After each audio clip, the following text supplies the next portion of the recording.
Let me prevail on you folks to show up.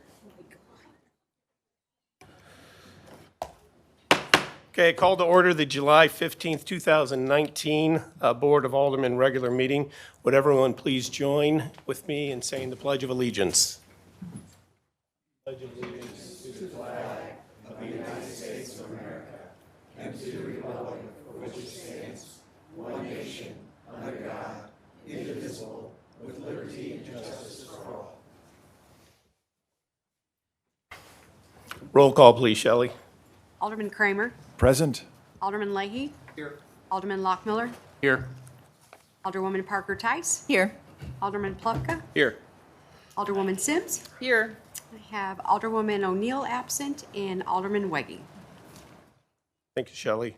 Do we have any changes to the to tonight's agenda? Any objection to approving it by acclamation? Seeing none, it will be so approved. Your Honor, if I may, Yes. on the consent agenda, can we pull something at that time, or do you want to do it here? Sure, Alderman Leahy. That can wait till we get to We the get there. consent agenda. Thank you, sir. Certainly. Just bear with me here. Okay. Next on the agenda, item 4, announcements, appointments, proclamations, and recognitions. First one is recognition Clinical Save Awards issued by the Fire Department. Chief, you going to handle that? Thank you. Good evening, Mayor and Alderman. Thank you very much for recognizing us for this presentation. Tonight I stand before you very proud of our department, very proud of the work the individuals on A Shift did. And so we're going to recognize that. This is probably the best part of the job. We get to recognize an individual of our community, Mr. Stephen Thomas, who has received a second chance. And I'd like to call him up and introduce you to him now. Stephen Thomas.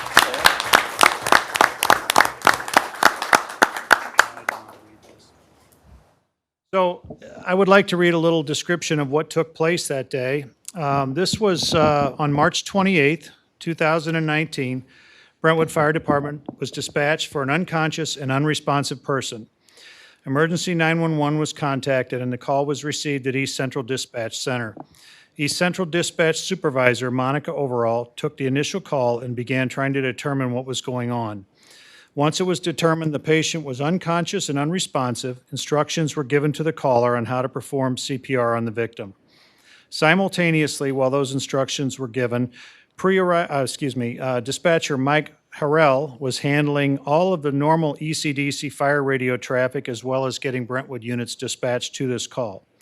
There was never a moment lost as both dispatchers performed their jobs with the utmost proficiency and professionalism on behalf of Mr. Thomas and his family.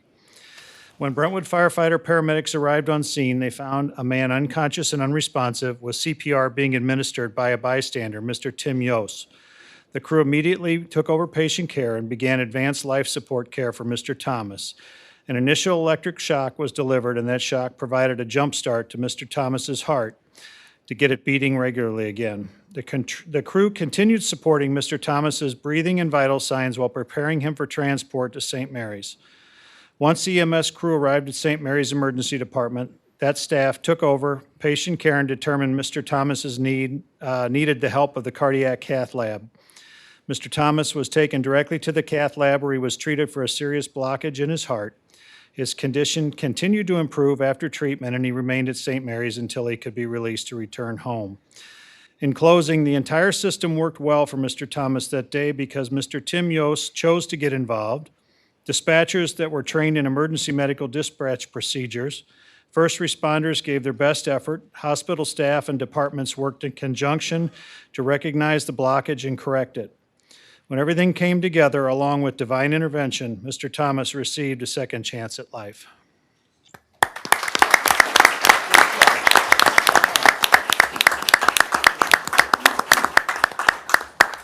Mr. Tim Yos, our bystander, could not be available tonight, so I have a little something for him that we'll pass on at a later date. And at this point, I'd like to start by calling forward Monica Overall of the East Central Dispatch Center. Monica, great job. Thank you.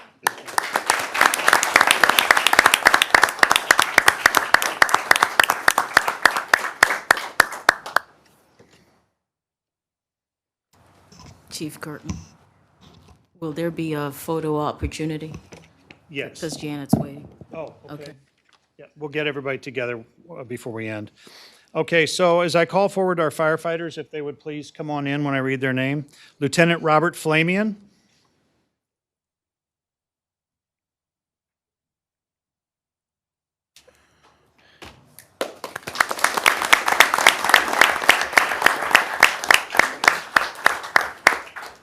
Firefighter EMT Larry Drexler.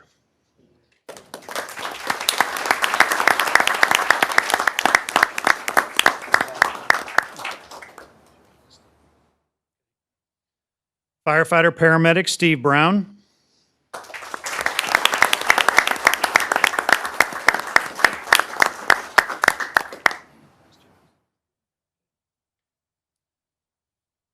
Firefighter paramedic Don Bushdiker.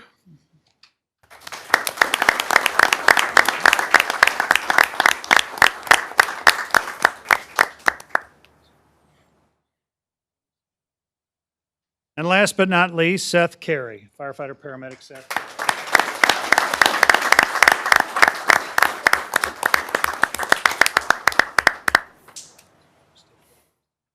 Cottrell, will you issue the pins, please? Chief Cottrell's going to issue a clinical save bar pin that we issue. We have 2 members tonight that'll receive 2 stars. That denotes that they are responsible for 2 clinical saves. The others will receive 1 with a single star. While Ronnie's doing that, I'd like to recognize SSM Health, and we have several members present from them tonight. I'd like to call forward Dr. Neil Mangalot and Shirley Gassler.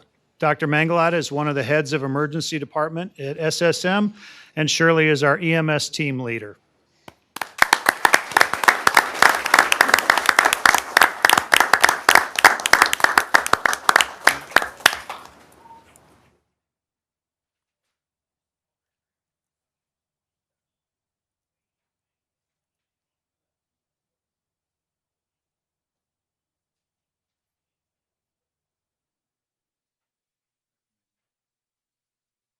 On behalf of the fire department, this Mr. Steve.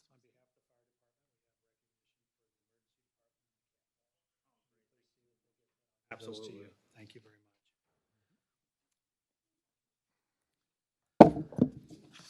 And with that, I think that concludes our presentation. We would like to take a photograph, if we may, real quick.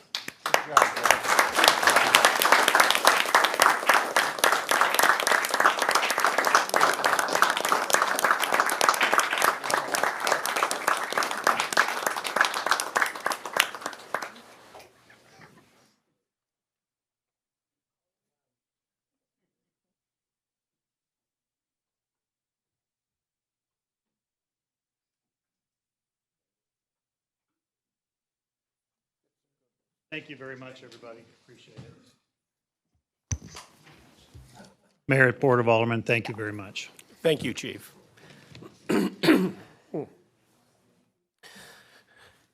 Next on the agenda, item 4B, C, and D.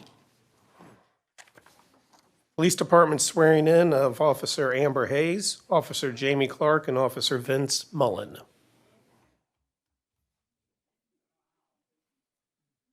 Good evening. For those of you that don't know me, my name is Sergeant Jason Simpson. I'll be standing in for Chief Spees tonight, who's a little bit under the weather. So at this time, I'd like to thank you and the members of the board for allowing us this opportunity to introduce 3 newest members of the Brentwood Police Department. Each one of these officers completed rigorous testing and several rounds of internal and external interviews. We feel confident they are the best applicants for of the 16 who applied and will best represent the Brentwood Police Department and our community. Officer Vince Mullen. Officer Mullen is a 13-year veteran of law enforcement, having previously worked in Ferguson and Crestwood. Officer Mullen's years of law enforcement experience will certainly allow him to quickly make the transition to serving the Brentwood community. Officer Amber Miller. Officer Miller is a newer Missouri resident coming to us from the state of Utah. Officer Miller brings with her a background in both mental and physical health. Officer Miller's background will allow her to easily adapt to these types of calls for service and serve our Brentwood community well. And last but not least, Officer Jamie Clark. Officer Clark is our youngest officer. Officer Clark recently graduated from the St. Louis County Police Academy in the top 10% of her class and is ready to serve our Brentwood community with enthusiasm.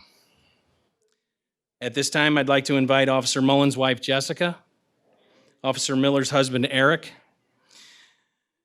and Officer Clark's father, Jim, to come forward and pin their badges on their uniforms.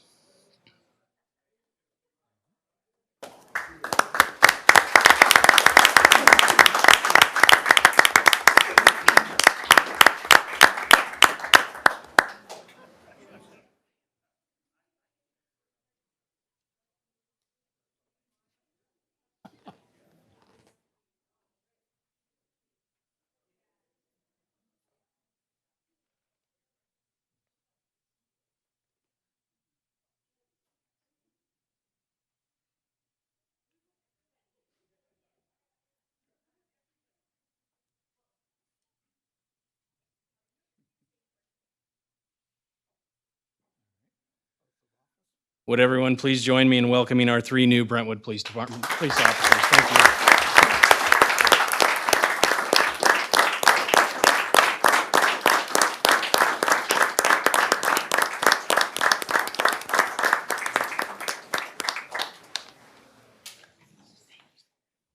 We're going to swear them in? So the next step is to swear them in. Okay. We will start with Officer Vince Mullen.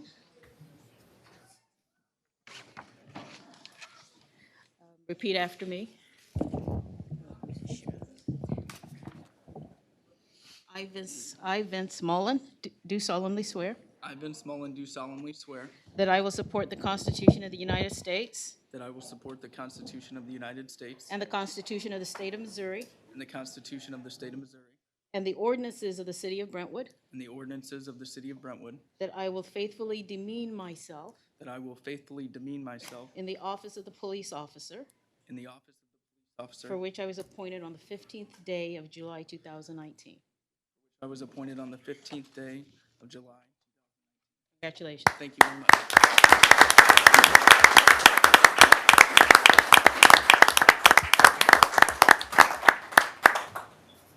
Amber Miller.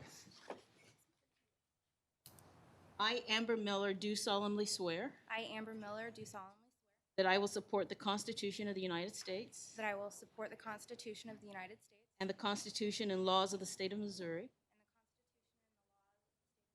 and the ordinances of the City of Brentwood, that I will faithfully demean myself that I will faithfully demean myself in the office of police officer in the office of police officer for which I was appointed for which I was appointed July 2019. on the 15th day of July 2019. Congratulations.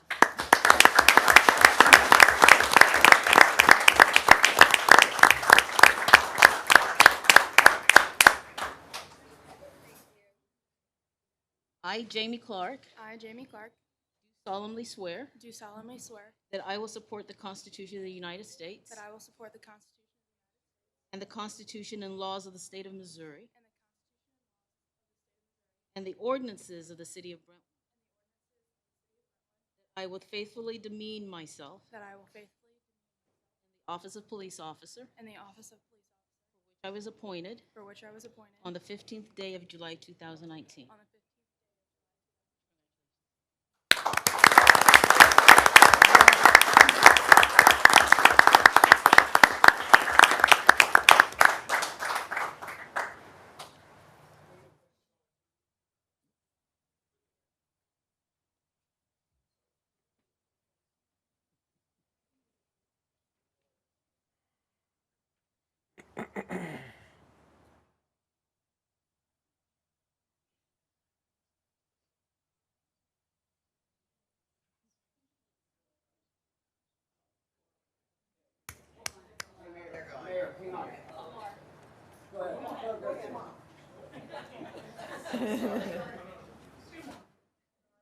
Get in, you're doing fine.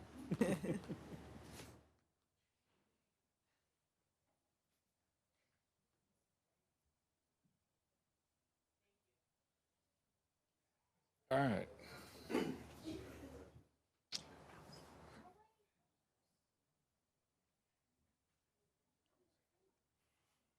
Right.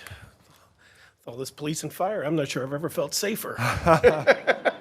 Yeah. Item 4E, Proclamation Parks and Recreation Month. Am I taking that one? Okay. I could read it. Yeah, go right ahead. Okay. Or do you want to read it? Proclamation designation of July as Park and Recreation Month.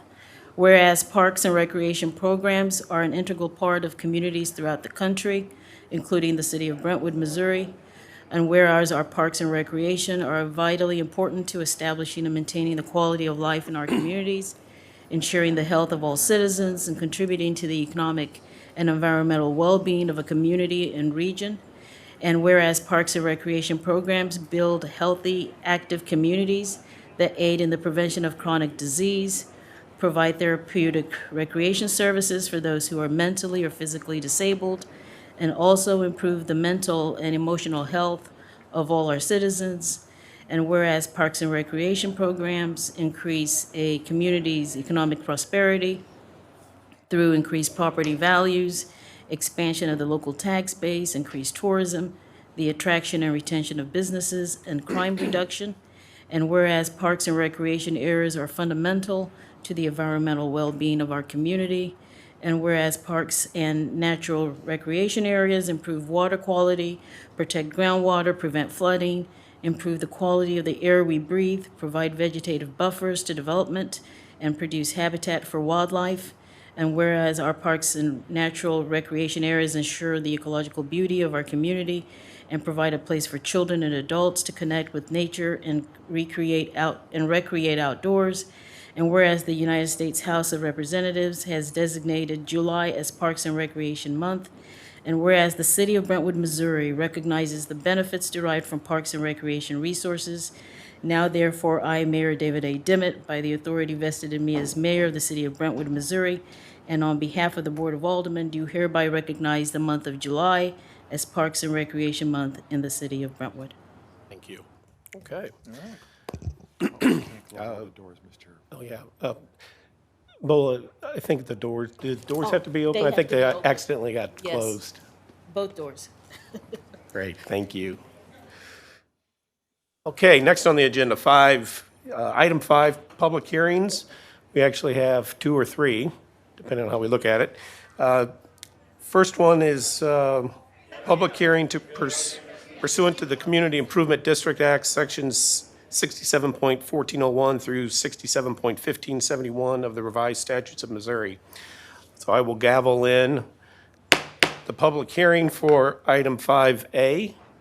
And I think, do we have somebody to speak on that? Mark Grimm?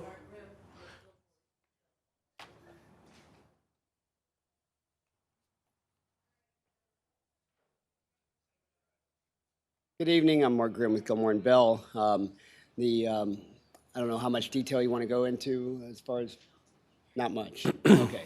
Well, the petitioner has requested the formation of a community improvement district for the site of a proposed hotel. Happy to, I understand that this hearing is going to be proposed to be continued to next month, so I'd be happy to answer any question, and representative of the petitioner is here as well. Anybody in the public have any questions on this item? Okay. Another, I will gavel close. Item 5A, and next, Mayor Dimmitt. Yes. Not closed, but continued. oh, I'm to- sorry, yes, continuing till August 19th, 2019. Thank you. In item 5B, we will, same thing, we will gavel open a public hearing pursuant to Chapter 353 of the revised statutes of Missouri and Ordinance 4302 of the city to consider the approval of the proposed EQH Brentwood redevelopment area development plan. We have the same thing on that. It's a request to continue. All right.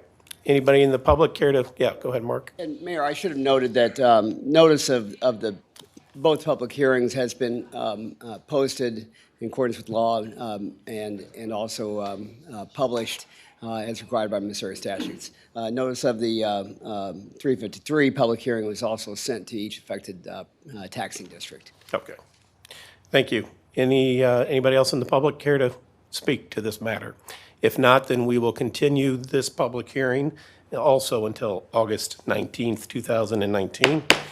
Finally, item 5C, that's case number 1908. We are not going to have a public hearing on that, I believe, but because there was some question about the notice requirement. But if there's anybody in the public that cares, that's here for this matter, you want to come on down and ask away? If not, I believe that will be also on the August 19th Yes.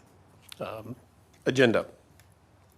All right, item 6A, citizen comments. Anybody in the public care to address the board? Now is the time to do so.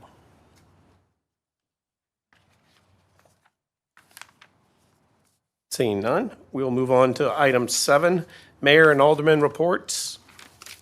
The mayor does not have a report, I believe. Not that I'm aware of. Okay. Alderman Kramer. No report at this time, Your Honor. Alderman Leahy. Your Honor, the only report I have is the Ward 3 meeting for the month of July will be Tuesday night, the 30th of July, at the Rec Center at 7 p.m. All are welcome. Can I do a public announcement? Certainly. This Friday, Music in the Park has the Johnny Cash program from 6 to 9 down at the Brentwood Park. Please come join us. Thank you. Alderman Lockmuller. The next Public Works meeting for August will be August 8th, right here in this room. It's a Thursday at 6 o'clock. Draw your attention to the monitor. Could you hit it, Rick? All right. As far as Brentwood Century Foundation, they have a night, or an afternoon, actually, of August 11th at 1:15 at Busch Stadium against the Pirates. For $25, you get a hot dog and a drink. And if you want to get tickets, you can either tackle Ed Wright if you see him walking around town, or go to Brentwood100.org, or across the street to West Community Credit Union to purchase tickets. Thank you. Thank you, Alderman Lockmuller. I do know what it is. Alderman Plufka. Thank you. Right on cue. I just have a couple of quick announcements. Public Safety meets on Wednesday, the 24th, in this room at 5:30 for the July Public Safety meeting, excuse me. And then I apologize for the confusion regarding the Ward 1 meeting, which was on and off, depending on who you talked to and what social outlet you looked at. Most of that falls to me in terms of the confusion. We will have an August meeting, and I believe it's August 13th. Is that right? Second Tuesday? Yes, Tuesday, August 13th. Thank you very much. Thank you, Mr. Mayor. Thank you. Let's see, we have Alderwoman Sims. Thank you, Mr. Mayor.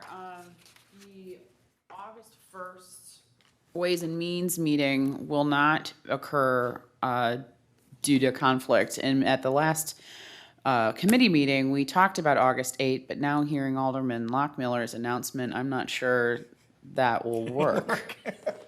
So we may need to huddle up and pick a new date. But in any event, the regularly scheduled Ways and Means meeting, except for August 1, will need to be rescheduled. That's my announcement. Thank you. And Alderman Tice.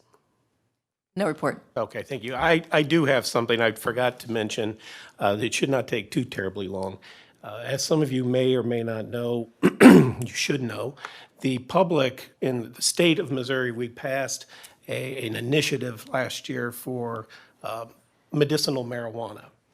And there are requirements or conditions that are part of the state statute. And each municipality has an opportunity to modify that statute or how it affects it or how it plays in your municipality. If you don't take that opportunity, then it reverts to whatever the state statute is. And the state will be accepting applications beginning August the 3rd, I believe, from anybody who wants to start a medicinal marijuana facility, whether it's a dispensary or a manufacturing plant or to grow it. And they have 2 weeks to do that, August the 3rd till, I think, August the 17th. And I believe there are going to be 26 dispensaries alone license issued in our own congressional district. And so time is somewhat of the essence because we don't have our ordinances in place yet. And my thought is I would like for us to get in front of this instead of having to react to it. And with that being the case, Planning and Zoning took it up last week, and they took a first swing at it. And in order to get something done before the close of that period, the August 17th, it's going to require probably a special meeting by Planning and Zoning as well as a special meeting by this board, depending on what P and Z does. So my understanding that P and Z is considering holding a special meeting for that purpose. They might be able to hammer it out in one meeting, which might be as early as July 24th. It might be July 24th and July 31st. Still trying to figure out those dates, which means our meeting, if I call a special meeting, will be shortly thereafter, again, to try and get something in place before August the 17th, as far in advance of August the 17th as possible. So I bring that to your attention only to ask for your help and flexibility in trying to schedule this special meeting because we will need a quorum.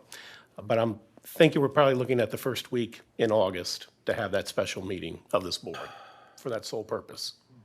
Your Honor, I will not be available after the 10th of August And I'm hoping this will be before. for that. And the city of De Pere has taken 2 swings at their ordinances already and have rejected both and are trying for a third. Okay. Well, and our ordinances are, I imagine it would be just not limited to the zoning code, but also as to updating the criminal statutes as well, or are we only concerned about the zoning code at this point? Right. The other will come to the board at a later date. And so if you can attend the planning and zoning meeting, if they do have one, I would strongly encourage you to do so.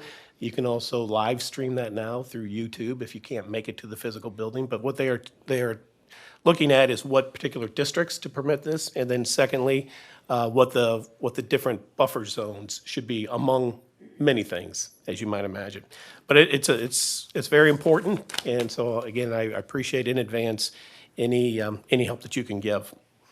Item 8, City Administrator's Report, Brentwood Bound Update. Craig Schluter. Good evening, Craig Schluter with Navigate Building Solutions. So at the June work session, I said I would update the Brentwood Bound Update to have the same categories and the same budget amounts. So all these budget amounts for each category are the same numbers pulled from that same slide you all saw back on June 18th. So starting with construction costs, we haven't started construction, so there's total spent to date is $0. Soft cost, since the last meeting, there were expenditures for property acquisition legal fees, Deer Creek flood mitigation engineering, property surveys, project management fees, and property appraisals. Total spent to date is $3,478,474.79.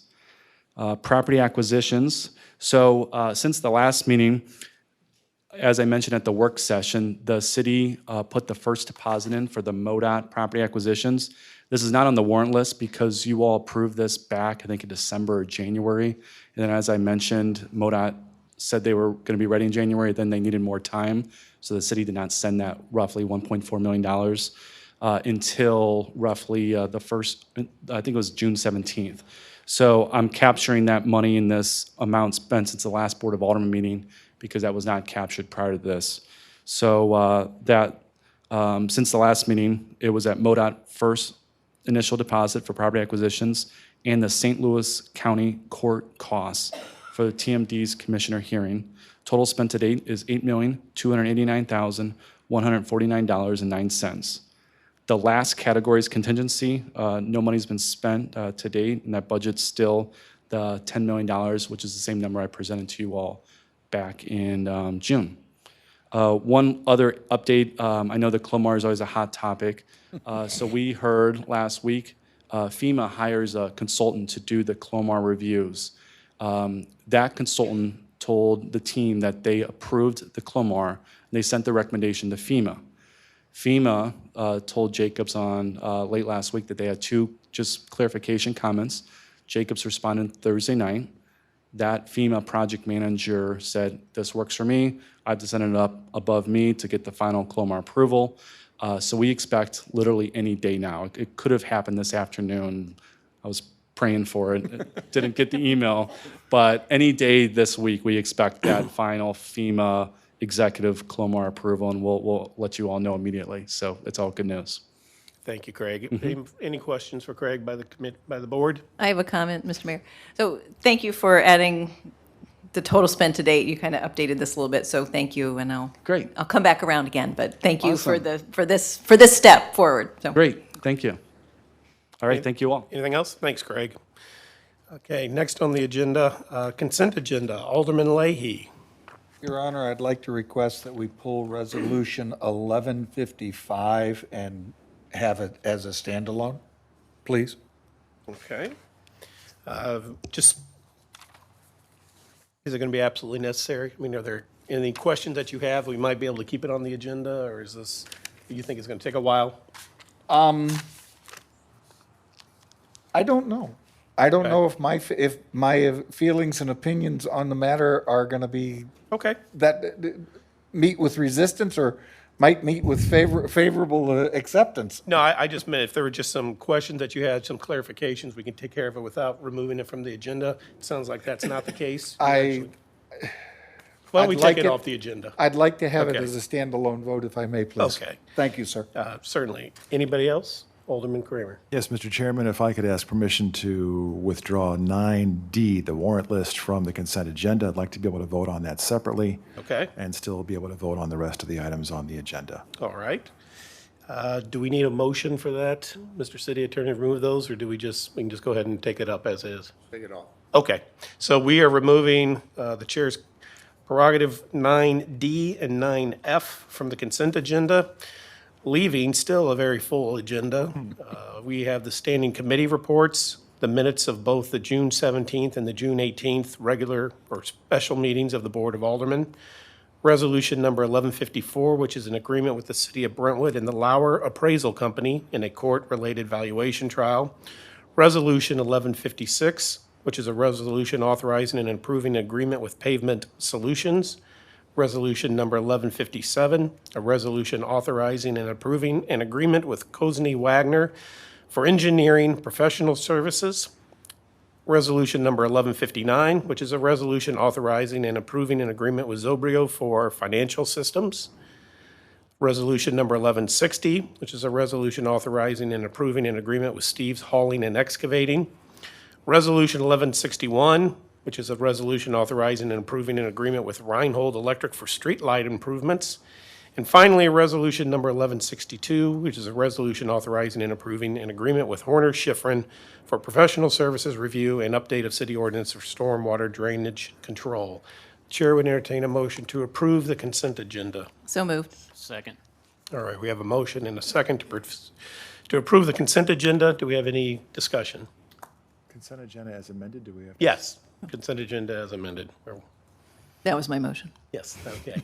That was my second. All right. We see no discussion, then roll call, please, Shelley. Alderman Kramer, Yes. Alderman Leahy, Yes. Alderman Lockmiller, Yes. Alderwoman Parker Tice. Yes. Alderman Plufka, Yes. and Alderwoman Sims. Yes. Motion carries 6-0. All right. So the other two items, are we just put those under new business then? Okay. Move down to item 10, there is no old business. Item 11, new business. The first is Bill number 6248. An ordinance granting, let's see, is that right? Yeah. So I guess we're doing first reading by title only, Mr. City Attorney. Bill number 6248, first reading, an ordinance granting comprehensive plan approval for property at 1819 South Hanley Road. Well, who's taking this up?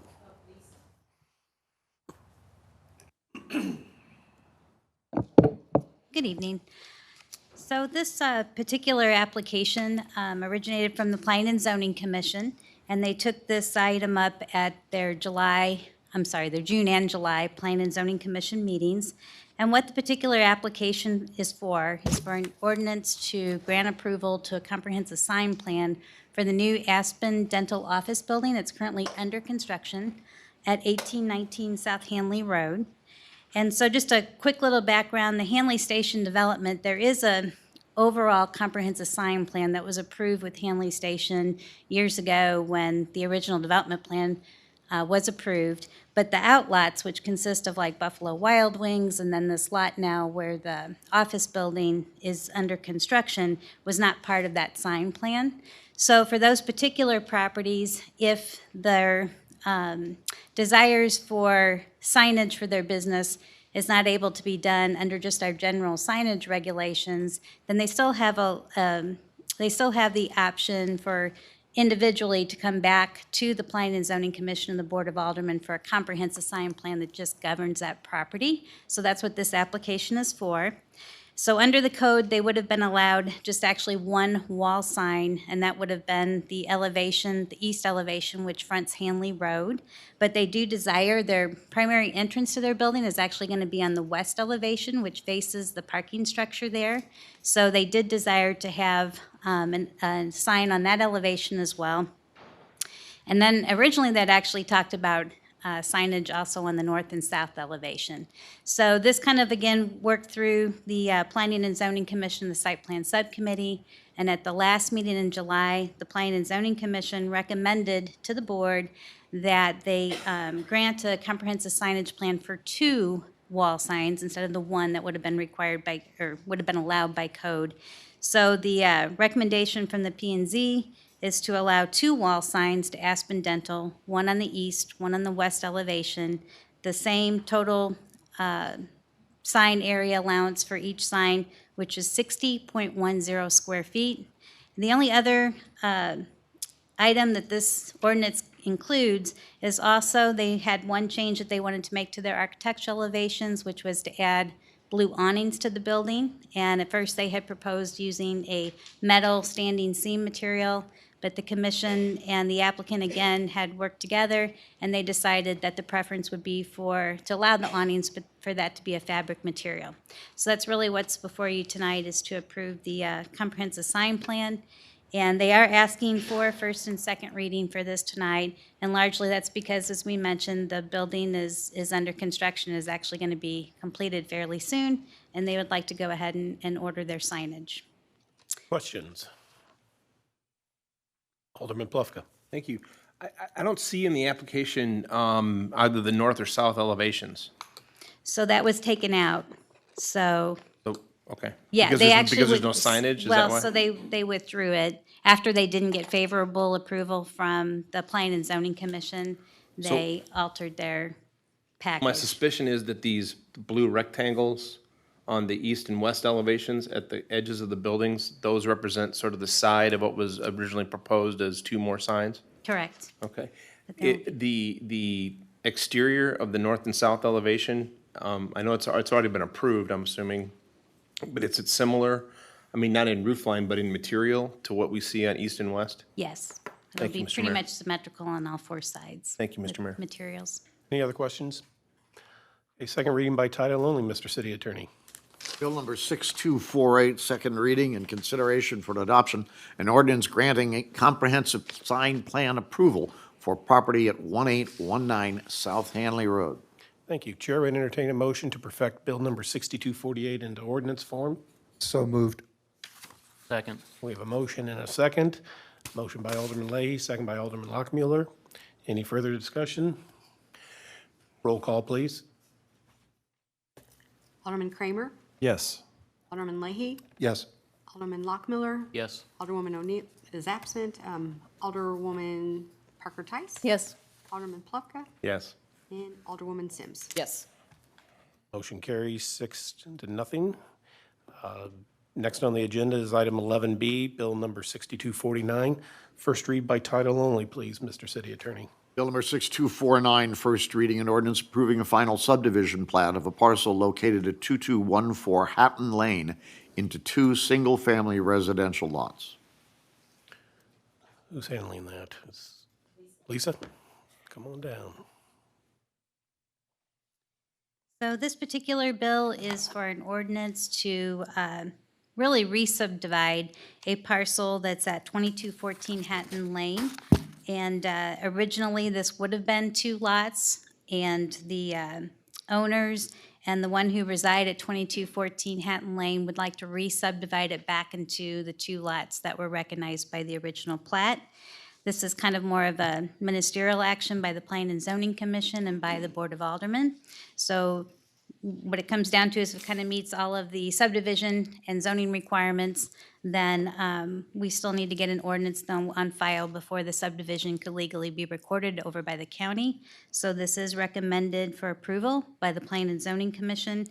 And I think that's all I had, unless you have questions. Any questions for Director Kirkemeyer? Okay, second reading by title only, please. Bill number 6249, second reading and consideration for adoption. An ordinance approving a final subdivision plat of a parcel located at 2214 Hatton Lane into 2 single-family residential lots. Any other discussion? Roll call, please. Oh, we need a motion, Your Honor. Oh, I'm sorry. Thank you, Alderman Leahy. How about a motion to perfect Bill number 6249 in ordinance form? So moved, sir. Second. All right, we have a motion by Alderman Leahy and a second by Alderwoman Sims. Roll call. Alderman Kramer, Yes. Alderman Leahy, Yes. Alderman Lockmiller, Yes. Alderman Parker Tice, Yes. Alderman Plufka, Yes. and Alderwoman Sims. Yes. Passes and becomes ordinance number 4884. Okay, thank you. Next on the agenda, is this right? Item 12? No, we've got 2 more on news business. That's right. Please. So, if my notes are correct, let's take up the Resolution 1155 first. A resolution authorizing and approving agreement with the Center for Public Safety Management LLC to replicate the workload deployment data report prepared previously covering September 1st, 2015 to August 31st, 2016. Anyone here to speak to that? I can speak to that. This request came from the Public Safety Committee. A request had come from Chief Spees for additional police officers in the department. And before that request is granted, and please, members of the committee, feel free to interject. Before that request is considered, the committee wanted CPSM to replicate the workload deployment that they did back in a couple of years previously. So that's basically what this request is, and we have been able to find funding within the overall city budget to cover the expense of $20,000. Initially, the quote was for $22,000, but they gave the city a discount, so hence the cost. But the resolution states that it is the city's desire in identifying officers' activities during non-committed time. The time constituted the bulk by far of the officers on duty time in the previous study. And the city would like to compare the activities of the study prior with the current activities of the department presently. So that's what this request is. Alderman Plufka, since this came out of your committee, do you care to add anything? Our city administrator did a very thoughtful and thorough explanation of the impetus for this request. We had taken up the issue of additional officers, and there was a proposal made by our chief specifically to task some additional officers and to try to address some of the concerns that we have and have had for public safety, both in the residential areas as well as in our neighborhoods. And this is an effort to try to provide our police department better flexibility and the ability to respond quickly and efficiently to the calls as they come in.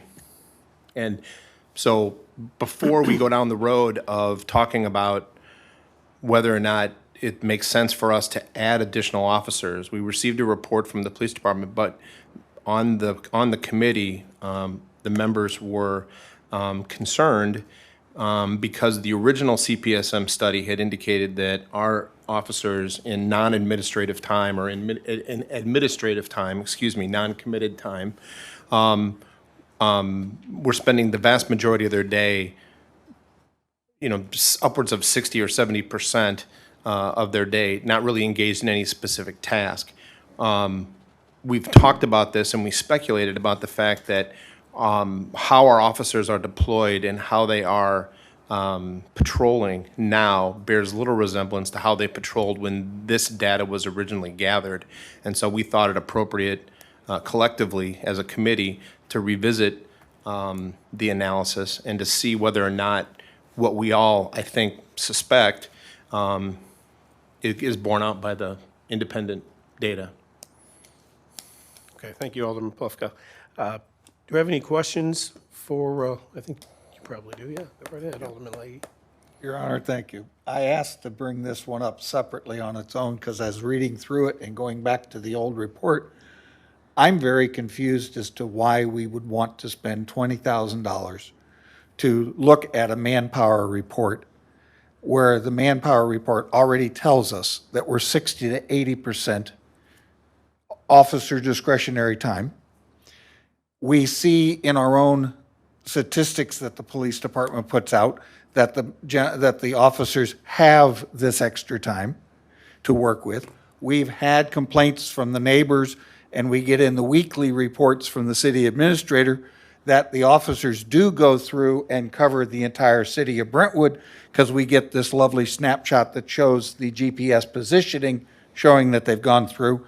But the neighbors are telling us in reality that my officers are going through the street, but they're not stopping and talking to the residents. They're not even waving at them anymore. They're just driving to cover distance. I still find a problem with why I need to spend $20,000 to add more officers to the force when I know that we have the resources available here to accomplish the task at hand, and I don't have to spend money to get there. So I'm not in favor of just spending money to generate a report that's going to tell us.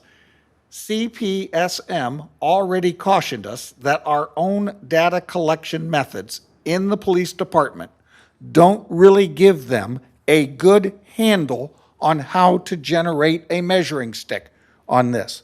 And they caution us that it is flexible to the person doing the report. And I understand going to CPSM versus doing it as an in-house gives you a little bit less of a biased reporting system. But it's not worth $20,000, in my opinion.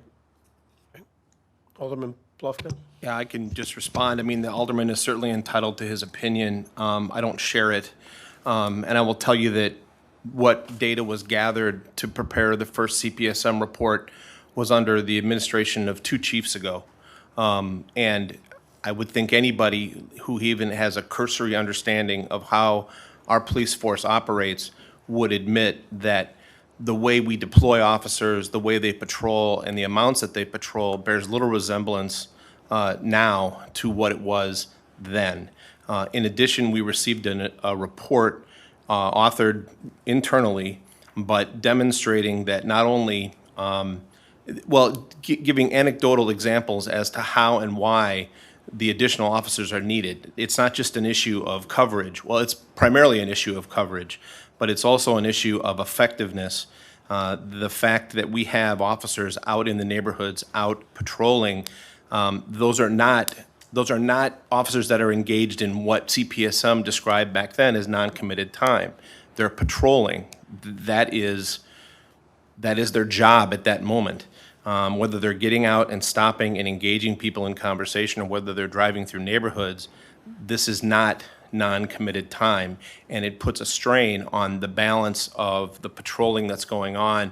And then if there's a call or something that has to be responded to, even more pressure is put on our officers at that time. You factor in illness, you factor in injury, you factor in vacations and things like that. And the report suggested that it was time to look at our strength of force as it compares to other cities of a similar size. In this area, we are understaffed, between 8 and 10 officers compared to those other cities. So again, the alderman's entitled to his opinion, and it comes from a long it comes from a long experience of knowing firsthand, not only being a resident of this city, but serving on this board for a long time. So I have every bit of respect for the opinion he expresses. I just don't agree with it. Thank you. Well, I was going to fall in along the same lines. The data we took on the original report started back almost 4 years ago. And we had a much different way of deploying our officers then than we do now. And as part of the committee, I just thought it was a good idea, besides having another set of eyes look at it, we would just look at the updated data that we're, and the way we're deploying currently. I'll ask the chairman of the Public Safety Committee or the assistant chief, if he's available. The Missouri required the city of Brentwood to get our department either Aquila certified, CALIA, thank you, CALIA certified, or you could have gotten certification from the Missouri Police Chiefs Association, either one.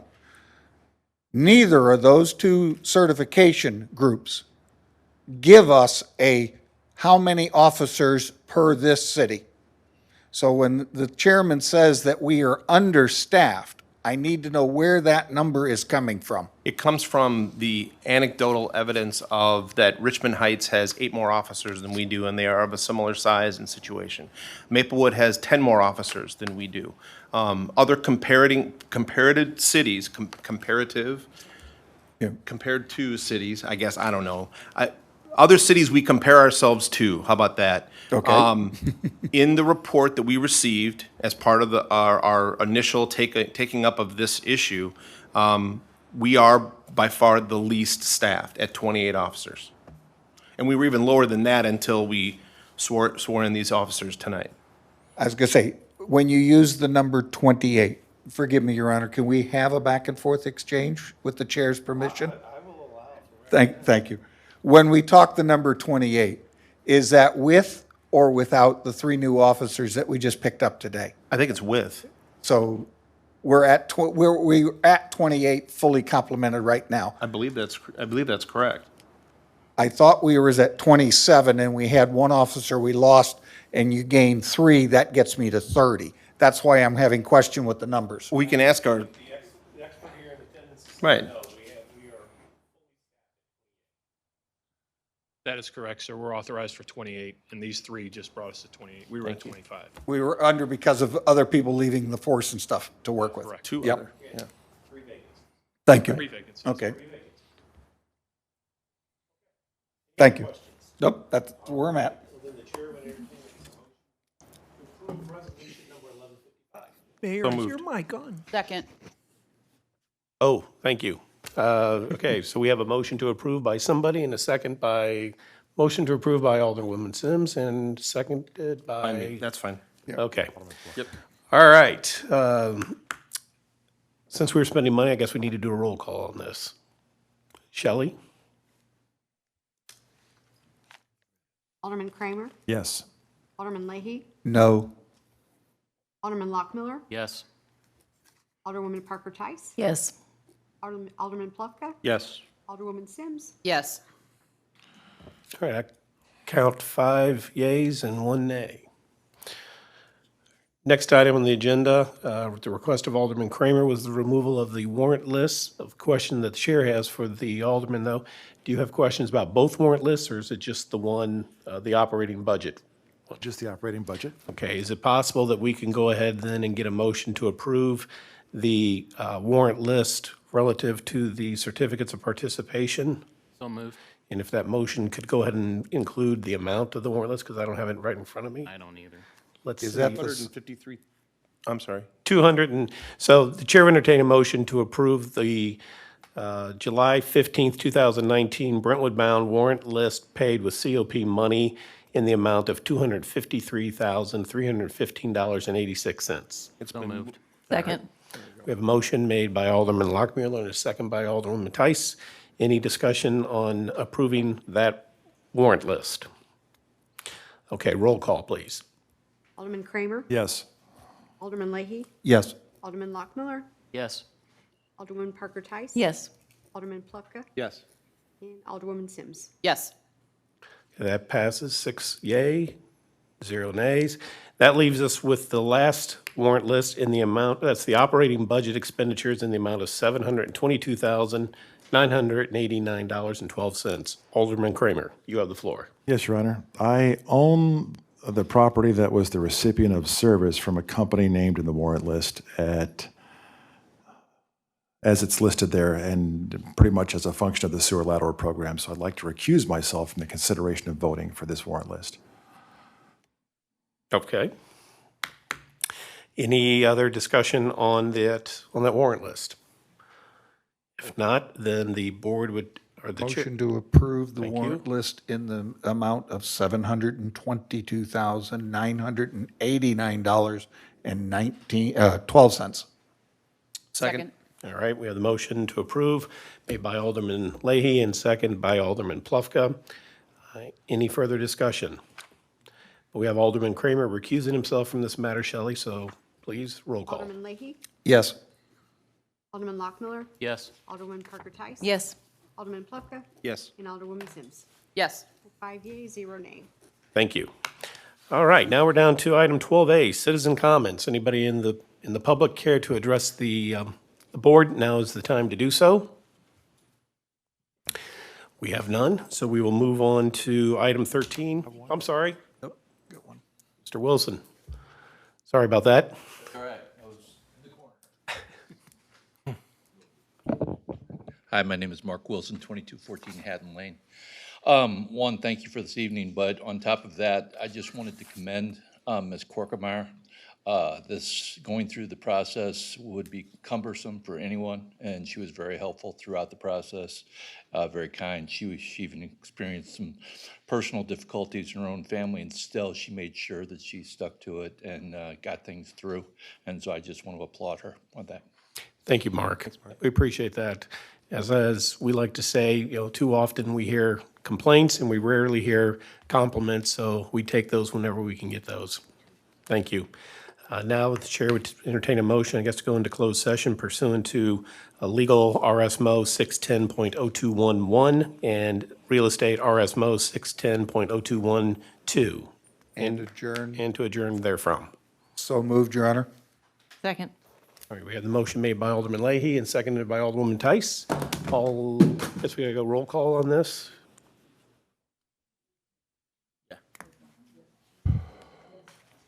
Alderman Kramer, Yes.